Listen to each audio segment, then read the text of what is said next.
Miroir régional diwaan bu Ziguinchor la ñuy yóbbu xam ngeen ne léegi l'école bi ubbi ba tax lu tollook junni ci ay tuutànk itam daal dañ leen di jagleel ay këyitu juddu lu ni mel itam ñu ngi ko amal ci village bu naan Ouloumpane foofee nag askan wa mbégte képp dong la ñu nemmeeku ci mbir mu ni mel Boubacar Diassi Lamine Mandian ci reportage. ci commune bu Ouloumpane mi am ñeenti fukki dëkk kaw ak juróom-ñett te menn pàcc doon ay villages yu déplacé ñoo ngi xayma ci lu ëpp junni xale yu amul kayit juddu mu doon ab problème bu askan wi jànkoonteel waaye ngir saafaral bii le problème mairie bu Ouloumpane ak i partenaire am daal di amal ay audience foraine waaye buñ ci noppee nee nañu am nañu résultat bu am solo. bul fàtte problème crise Casamance surtout déplacé yi ay kayit yi réer na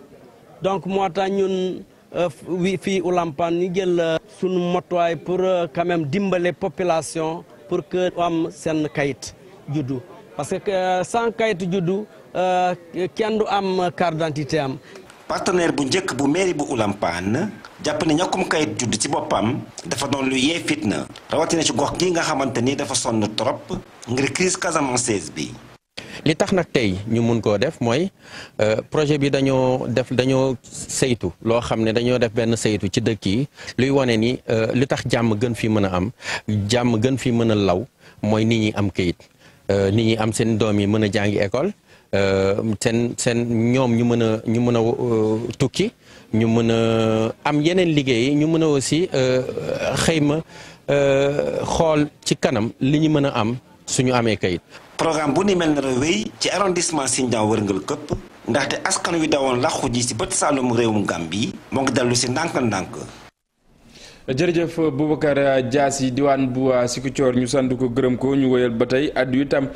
ci leneen loo xamante ni war nañ ko war a mën a waxtaanee mu ñeel wàllu dem ak dikk Modou Fall lañu ci àndal mu mel ni nag lépp lu ñeel wàllu TER bi itam daañ ko lancé ñaar fukki fan ak ñeent ci weeru décembre yi li nga xam ne moom la ñu dëgmal Modou. waaw mooy kàddu ki nga xamante ni nag moo jiite SENTER moom Abdou Ndéné Sall daanaka sax la mu yëkkati nee na bii paa nag mooy bu baax bi mooy ñaar fukk ak ñeent ci weeru décembre ci atum 2021 gi ñu jëm. TER nag nekk train boo xamante ni dana may kon lii di transport de masse ci Sénégal. mën a dox bu baax a baax ndaxte dem ak dikk lu ñu soxla la. ngir suqali ko. aywa ñu dem seetaan gëstu yi dellusiwaat ci li nga xam ne moom moo di plateau bi.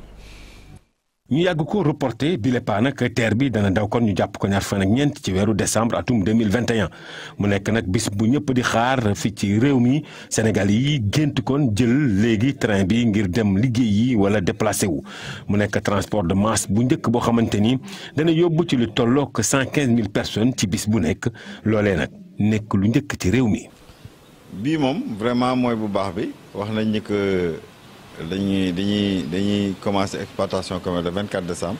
ñi ngi liggéey di góorgóorlu pour que 24 décembre boobu nga xam ne suñu kilifa yëpp wax nañ ko pour ñu atteindre ko mais il faut que ñu rappeler nit ñi que TER bi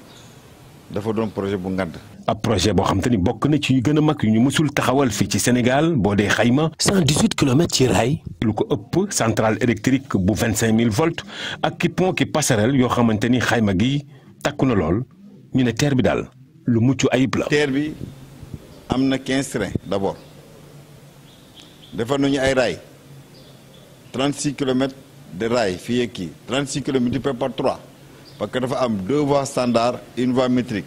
donc TER bi toujours bu ñu wax 36 kilomètres c'est 100 boo ko tàllalee c'est 108 kilomètres de raay au minimum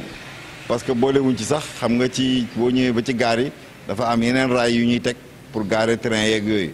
y a 108 kilomètres de raay au minimum.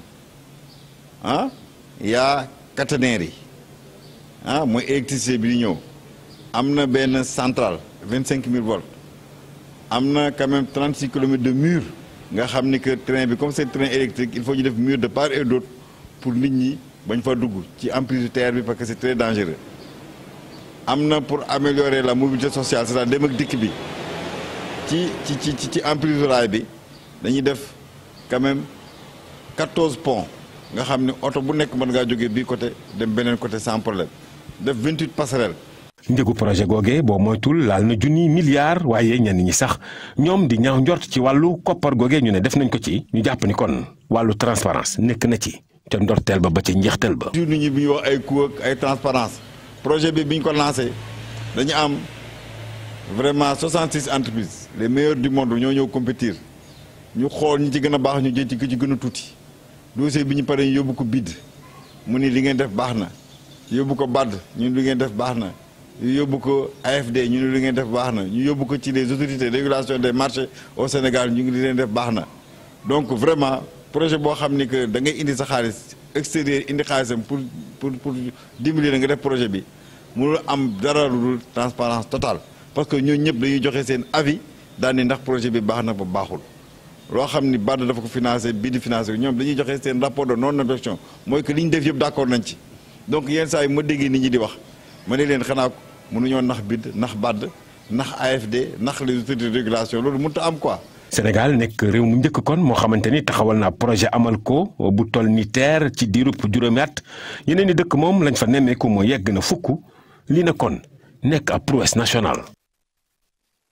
ñu di ko jaajëfal bu baax a baax moom Modou Fall Modou mu mel ni directeur général bi nee na date bu 24 décembre mooy bu baax bi. waaw xam nga lu waral loolu mooy dañ ko jàpp reporté ko ministre yu mu annoncé woon.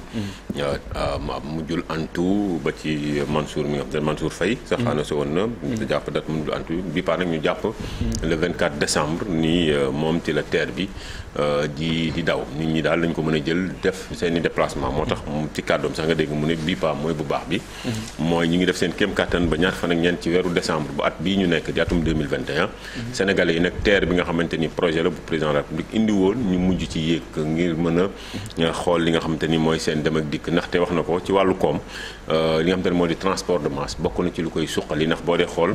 ci circulation ko ñoom seen dinañ ñàkk ci lu tolloog téeméeri milliards te téeméeri milliards yooyu boo ko dajalee xëy na doon na sax njëgu TER gi noonu loo expliqué woon ni ci fukki at rek mën nga kon amortir li nga xamante ni mooy njëgu TER gi mais développement daal foo ko fekk voie ak communication ñoo ko yor Cheikh. voie ak communication ci wàllu communication ñi des ci Mortala jàpp na ne 24 décembre donc lu yàgg la lu askan wi di xaar ngir lépp lu ñeel wàllu dem ak dikk ñu bañ cee nemmeeku benn tàggatémbe. waaw kilifa gi wax na ni bii mooy bu baax bi. déjà boo nee bii mooy communication également. pour man loolu dafa am problème loolu am na déjà problème. ci wàllu communication am na problème déjà nga ni bii mooy bu baax bi. vraiment parce que en fait nit ñi ngi koy xaar. amoon na ay annonce yu ñu fi jot a def. Sénégal yi moom li ñuy xaar moom mooy mu daw. ay 24 décembre moom la ñu joxe. moom na ñëw rek wax ni 24 décembre mais bii mooy bu baax bi. Sénégalais yi bu TER bi dawee dinañ xam ni bii moo doon bu baax bi. donc je pense erreur peut-être xëy na peut-être abus de langage la. mu ni bii mooy bu baax bi mais voilà nañu séntu rek. 24 décembre est-ce que c'est par rapport à l'avancement travaux nga xam te ni ñu ngi ci ba presque lépp jeex na. xam nga matal moo jafe. xam nga yàlla rek moo matal mën nga ni nag am nañu mébét. même ñun ci journalisme on va inaugurer da ngay bis bu ne da ngay nuancer. parce que boo joxee benn date te date boobu respecté wu ko même bu dee 24 heures après. date bi nga kii woon respecté woo sa parole. donc pour man. nañu wax rek que ni. yaakaar nañ ni le 24 décembre. dina dox parce que annoncé nañ fi ay dates yoo xam ni après on s'est mis après di justifier loo xam ni jaru ko woon. mieux vaut rek ñu wax ni voilà nañu xaar daal am nañu yaakaar ni. le 24 décembre TER bi dina daw quelques mois donc ñu bañ a wax ñu rafet njort ni xëy na dina yegg parce que quand même projet bu am importance la également boo xam ni dina permettre nit ñi di dem di dikk nit ñi également découvrir lu bees parce que TER également Sénégal xamuñu ko c'est une première au Sénégal amuñu ko di nga dem ba nit ñi dañuy fàtte mais mën nga dem ba France doo yëg TER bu fekkee damoo par exemple benn longue distance booy daw entre par exemple nga jógee Paris di dem ci genre banlieue fu sori. mën ngaa bañ a dugg TER parce que lu ci bëri gars yi métro la ñuy dugg. mais gestion TER bi ak métro bi parfois voilà mën ngay dugg métro mais mën nga bañ a dugg TER donc lu am solo la ñu am mais je pense annonce beeg yooyu rek il faut ñu ciy teey parce que on a énormément de lu am solo la daanaka sax Sénégal mooy réew mi nga xam te ni ci juróomi at la réalisé li nga xamante ne moo di TER bi war ko lancé le 24 décembre gi ci yeneen dëkk yi nga gis ne ñu fukki at la études yi rek déjà day jël at ak lu topp wala ñaari at kon ñu ñaanal leen ñu xëy na lancé kook jàmm fàttali ni 118 kilomètres la 14 li nga xamante ni moo di ay pont 28 passerelles li ñu ci def ci koppar xayma bi xaw na jege 1000 milliards boo xoolee TER bi dafa am li nga xamante ni moo di waaw lépp noppi na 14 gares la 13 ñoo pare 14e bi mooy bii dem ba AIBD tey jii tamit li ñu ci mën a wax rek mooy TER bi dafa am li nga xamante ni moo di centrale boppam bu 25000 mégawatts kon loolu bokk ci li nga xamante ni mooy autonomie bu TER bi ci wàllu courant mu nekk projet bu structurant ni ko Mortala waxee. Retenez bien que le 24 décembre lañ koy lancé donc ñu wax rek ne lu tëw te xam jarta yàkkamti incha allah loolu soreetul ay weer rek moom moo ci des ñu xool ndax mbir mi noonu lay demee am déet lu mu ci mënti doon ñu ngi négandiku bu baax a baax ndax itam dina rek daal di arranger askan wu Sénégal ndax bëri na ci ñoo xamante ni bés bu yàlla sàkk ñu ngi jooytu lépp lu ñeel wàllu dem ak dikk fi ci réew bu Sénégal lu ñeel wàllu embouteillage ak yeneen yi ni xeetoo ñu wéyal itam wàddu ci li nga xam ne moom la yéen i kaay xëy fësal ni ki tey.